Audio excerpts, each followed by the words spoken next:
Welcome back to the Think Bigger Real Estate Show. I'm your host, Justin Stoddard, excited today to help you get out of your own way. I've got with me a very special guest, very successful individual who hasn't always been that way. So we're going to get into her story. It's going to be very inspiring. I can't wait to share it with you. I also want to let you know before we get too far down that path that I've created a new Facebook group called Scaling Your Referral Business. It allows you to reach your highest production goals without having to buy cold leads and do things that maybe is kind of against your internal DNA. Anyway, so please find us there, Scaling Your Referral Business, and I'd love to interact with you there.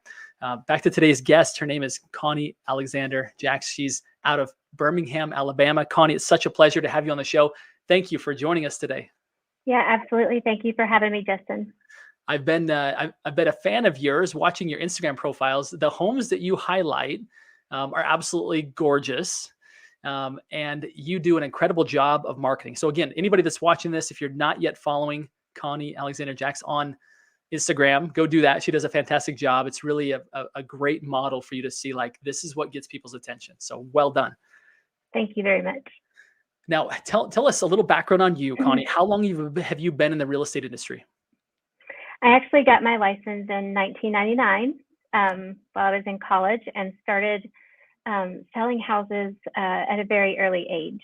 But then I had my son a few years in and decided to take a little bit of time off, but now have been back at it since about 2015. Very good. So I know the story, and I'm eager for you to tell it, that there have been times when you weren't as successful as maybe you now are, right? And I know the purpose of today's show is really to help all of us get out of our own way. But someone might look at you and say, okay, you've just sold your 100th home for the year, right? 30 plus million in volume, beautiful person, well-spoken, like, well, of course she's going to be successful, right? And I want everybody to know here that Connie's story hasn't always looked the way it does now, that you went through a 20-year abusive marriage. Is that right, Connie? Yeah, it wasn't always terrible, but got progressively worse over the years. And it was just a really tough place to be in. Like after I had my children, we're kind of in the belt buckle heart of the Bible Belt here in Birmingham, Alabama. And, I was just raised believing that you just didn't quit on something that you had committed to. And so just, my way of thinking was, I'm going to stick it out regardless of, what that brings. And it was just, it was tough to finally make that decision. So you decided at some point that, okay, enough's enough, right? Yes. And then you found yourself with nothing but a real estate license and not a very booming business at that point, right? Not a business at all, right? I did through several years of plan counseling and, consulting with people around me, planned to leave and to get the divorce that, I had dreaded for 20 years, but took the leap and knew that I didn't have any way to support my children other than I had my real estate license. And I determined, really at that moment, I'm not going to be a waitress. I'm not going back to, interior design. I'm not going to do something that I really didn't have a ton of passion for, but I do love people. I do love helping people, and feeling good at the end of the day, knowing that I've done everything I can to assist them and to lead them through that transaction really well. So it was a decision really to just jump back into real estate with both feet and to see where it led. Now, had you had much success in real estate prior to that point? I guess off and on, where I really felt successful is, the 3 houses that I had sold kind of the year that I got divorced. It was just 3, but the clients that I had were so amazing. And they, just kept saying, oh my gosh, I don't know how we could have done this without you. You're so attentive. You listened to everything we said. They had realtors before and definitely were not as attentive or, just caring. And so I really felt like that was something that I did well and wanted to teach other people how to do that and why it would be so important for the consumer to have that type of care. So a couple observations. I heard you mention that you had received some counseling, right? Yes, that this was a maybe concerted effort on your part to say, like, I'm not in a good spot, me nor my children. I need to move definitely. on. Yet there was some Yes, hesitation, right? I think all of us as humans, we almost, even though our situation may not be exactly how we want it, there's enough fear of the unknown of like, how am I going to provide for my family, right? In your situation of like these fears of what might be almost had you trapped inside of a world you didn't want to be in. But it's like, but at least I know it, right? It's not good. It could even be, labeled abusive. Um, yes, but it's, at least I know what it is. Leaving and going out there, there's all kinds of unknowns, right? And I think that's a really important lesson for us all to recognize is that sometimes we fear this boogeyman called the unknown, right.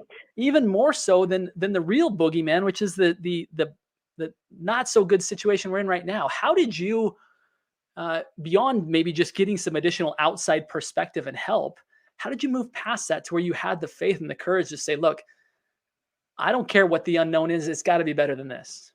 Yeah. I my child, he was in lacrosse, and I watched him, and I would encourage him. He was determined that he wanted to play lacrosse, and I would never tell him that he couldn't. I would always tell him, yes, if that's what you want to pursue, like you must pursue it with all your might, all your heart, put Yeah. time and dedication into that. And it was really cool because I read some cool books to help him, which in turn wound up helping me. So the 10,000 hour rule was one of the things that I taught him, because I said, look, if you want to advance to the next level, you're going to have to put the work in, you're going to have to put time in, and the only way to do that is to practice. And all of the little things that were on mindset and on moving forward and moving yourself to the next level really had me thinking about my life is really just passing me by, and I'm not allowed to do, and it sounds crazy, but you just said it, the demon you don't know is greater than the demon you do. And so it was one of those things for me that I had to get over sitting on the sidelines. I was watching my life. I was, like, I love being a mom, but I didn't have a life outside of being a mom, and I wanted to be something that they could be proud of. And so it sounds like the coaching you were giving to your son became very applicable to you. Yes, Um, 100%. I don't know if you also listen to the 5 a.m. club calls from our mentor in common, but Yes. for those that don't, like, message me if you're interested. They're fantastic. Connie and I met through a common mentor who I'm sure we both adore as much as anyone does. But he this morning on the call taught that if we were just to step outside of ourselves and give ourselves coaching, that it'd be amazing how clear we could come up with good answers for ourselves. And it sounds like that's actually the experience that you had of like all this great advice I'm giving my son. Like, wait a minute, that also applies to me, right?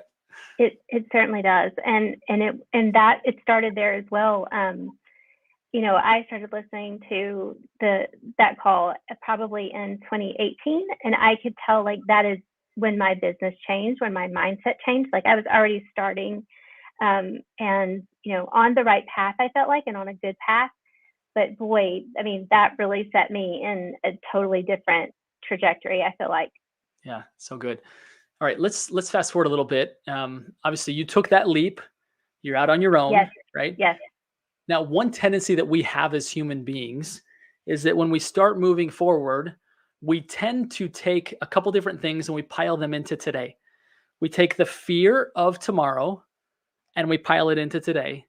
And we take the mistakes, missteps, troubles, problems of the past and we pile it into today.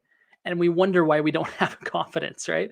Did you find that that was true, that you had all this potential, you had a vision of what you wanted to create, yet you were getting in your own way a little bit with like this fear of what if I can't or whatever else? 100%. I did all of those things for so long. That was kind of more of the leading up to the divorce, because I would overanalyze and process, like, what am I going to do about this? What am I going to do about that? And I have no idea. But staying the same was the bigger fear for me. Mm. And so I wanted to evolve. I wanted to use my talents that, that I'm here for. My counselor said it to me. She said, you have 100 years, if we're lucky. What are you doing with those to make a difference? And I had to stop and think about that. And I really wanted to make a difference, not only to my kids, but to other people as well. And I think that's one thing that I'm so passionate about, being able to help new agents too, because, there is so much potential out there for people who are willing to serve. Yeah. Yeah, it's really well said. I love what you said there, Connie. I kind of want to go back and highlight some of the wisdom of that, is like the fear of staying the same. I had somebody share this with me. They said, fast forward 10 years from now, if you were still in the same spot you are now, would you be okay with that? It's like, well, no, I want to be 10 years ahead.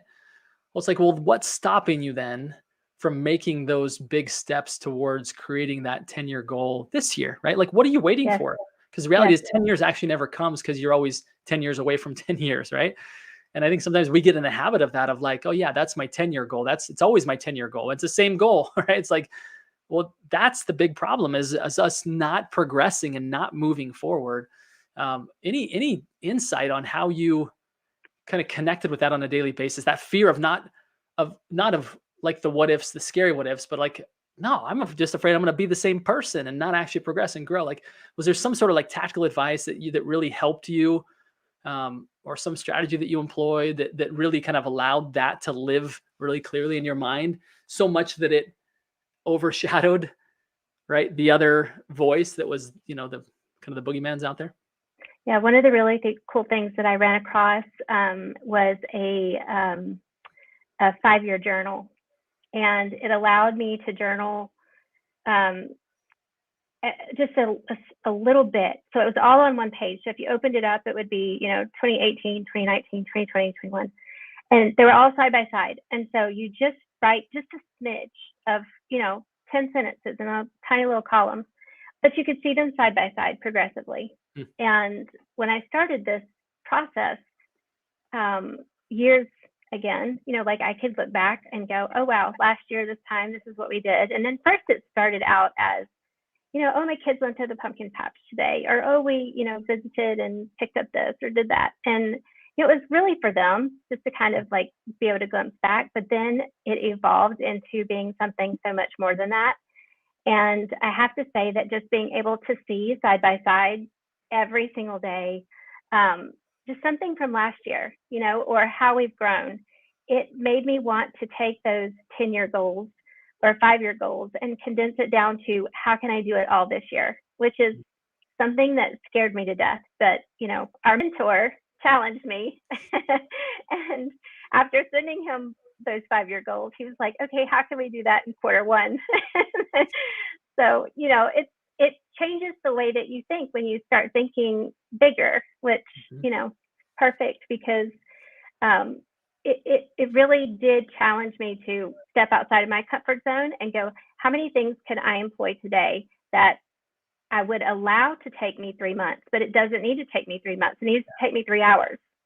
It's like back in the school, right? When we had a homework assignment that was due in a week, we started working on it like in 6 days. It's like, exactly. Why do we still do that? Peter Right. Thiel, who's kind of a world-renowned investor out of Silicon Valley, he had the habit, maybe you've heard this before, he'd bring investors into pitch, right, for potential investor money, capital to grow their company. He'd ask, okay, after a number of questions, he'd ask, okay, what are your 10-year plans? Like, what are your 10-year goals?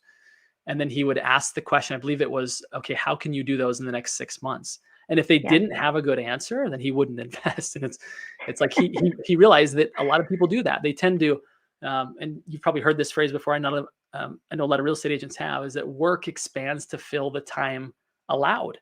And so we end up giving as much time, or as much time as we've given ourselves to do something. And so I love that really was an impact for you, which is, okay, what are my big 5-year goals? How do I do that in the next quarter? Powerful. That puts some urgency to things, doesn't it? It definitely does.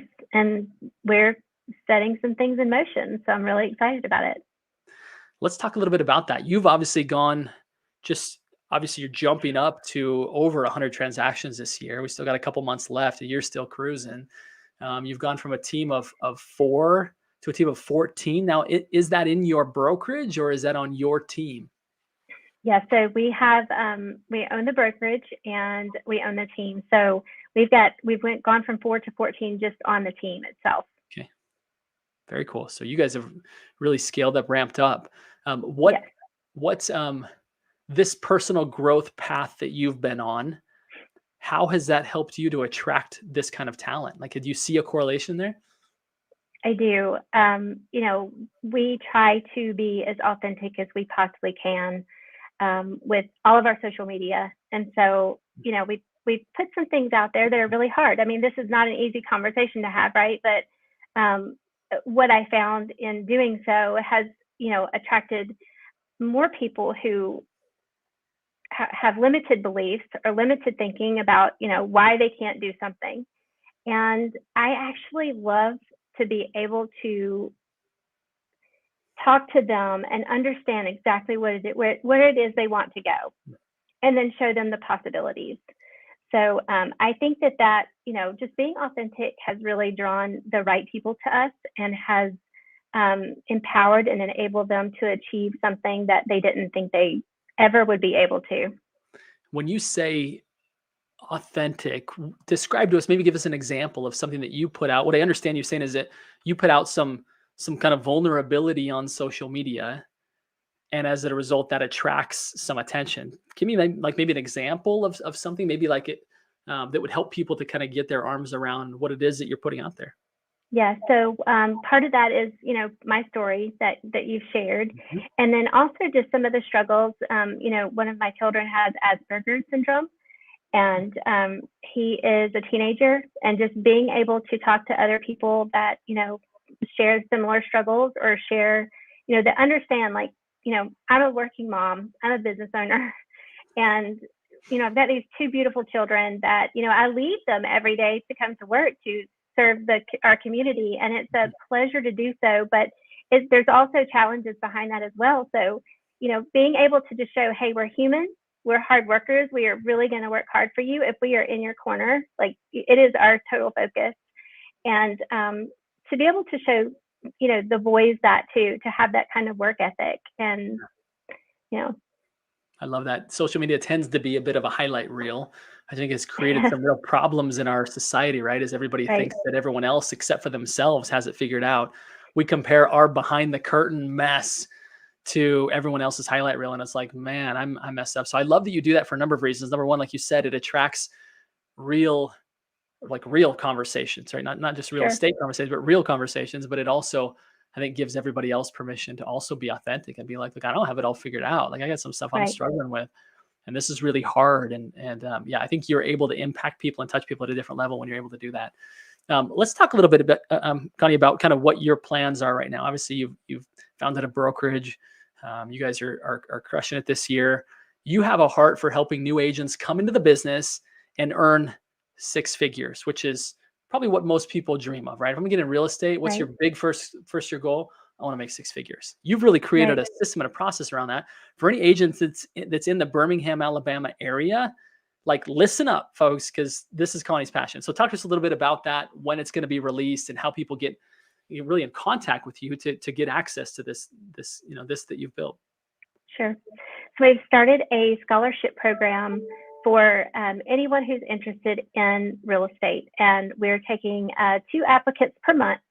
And so those applicants are going to be gifted all of the courses, all of the classes, the testing, and all of the training afterwards in order to get up and running. And so we're only doing 2 per month, just because we feel like it's the best way to start is to be on the team with someone that can walk beside you through all of the training. So we're really excited about that. It is, if you wanted to check out more, it is luxscholarship.com. And that will be up and running December 1st so that we can have some people in and going through all of the training as of January 1. Tell me the name of it again. It is Lux, Luxe, Okay. scholarship.com. Love it. Again, 2 per month are going to get the opportunity to go through this program to really get up and started. And again, you're fronting, if I understand correctly, some of the startup fees for people, right? All of the startup fees. Yes. Wow, what an opportunity for people. I think there's a lot of really talented people that are saying, I don't want to work in a cubicle anymore, right? I want to live that life, even though it's going to be hard. It's not going to be easy. I want to go create what Connie's created. And how cool of you to be able to be on the upper floor now and able to send the elevator back down, as one of my mentors, Lou Raja, taught me. What a great opportunity, right? And what a legacy, not just for your family and the community, but other people that now get to follow on, drive on the road that you've paved. So it's beautiful Absolutely. stuff, Connie. Thank you. I want to ask you one more question here, which is, Sure. you are a big thinker, right? You've overcome a lot. You're now creating success, not just for yourself, but for other people. What does Connie do on a regular basis to continue to be a big thinker, to continue to expand your possibilities and grow yourself? What does that look like? I'm an avid Audible fan, so I can't tell you how many books that I actually download, but I am a little bit crazy when it comes to not finishing something. So I have to finish it. I've got to finish it quickly when I start it. So I listen to a lot of Audible and a lot of podcasts. I would say that is probably, I don't spend too much time listening to music unless I'm cleaning my house. But otherwise, there's something else going on in my head. I actually do some cool things, I think, that I didn't really learn from anyone, but I was just interested in it. I'm not a runner. Somebody's got to be chasing me if I'm running. But one thing that I like to do is to listen to different experts to talk about different things, to prepare for different things. So one of the podcasts that I listen to is training for a race or training for a marathon. And I listened to her talk through this entire, prepping for a marathon. Here's how you should be training. And I'm kind of addicted because, she starts out the way you're supposed to be breathing and the way you're supposed to be thinking and all of these things. And it's not anything related to real estate, but it's absolutely being in tune with your body. You're being in tune with, your mindset. And so I try to get outside of the box as much as possible to think about other things or to think, how can I improve my health or my life in some other area that maybe I could possibly be missing. And so I like to just pull something like that. Maybe it's not, maybe it's the marathon this month. Maybe it'll be, I don't know, something next month. Give me some suggestions because I love to learn about other things too. So. Love it. I think there's a lot of lessons. We tend to be fairly myopic in the sense that we look only within our own industry to see what others are doing. I think that's created a bit of a copycat culture and not a lot of innovation. And I love the fact that you look outside of the industry to produce that. So I'll use this as a bit of a shameless plug. If you have an Audible credit, the Upstream model, there it is right there, is now on Audible. So if anyone hasn't yet had the chance to read it, I know as real estate agents, it's oftentimes difficult to find time to sit down and read. You can actually find it on Audible. Just search the Upstream model and you'll find it. And I'd love to hear your feedback from anyone out in the audience that is hearing it or read it.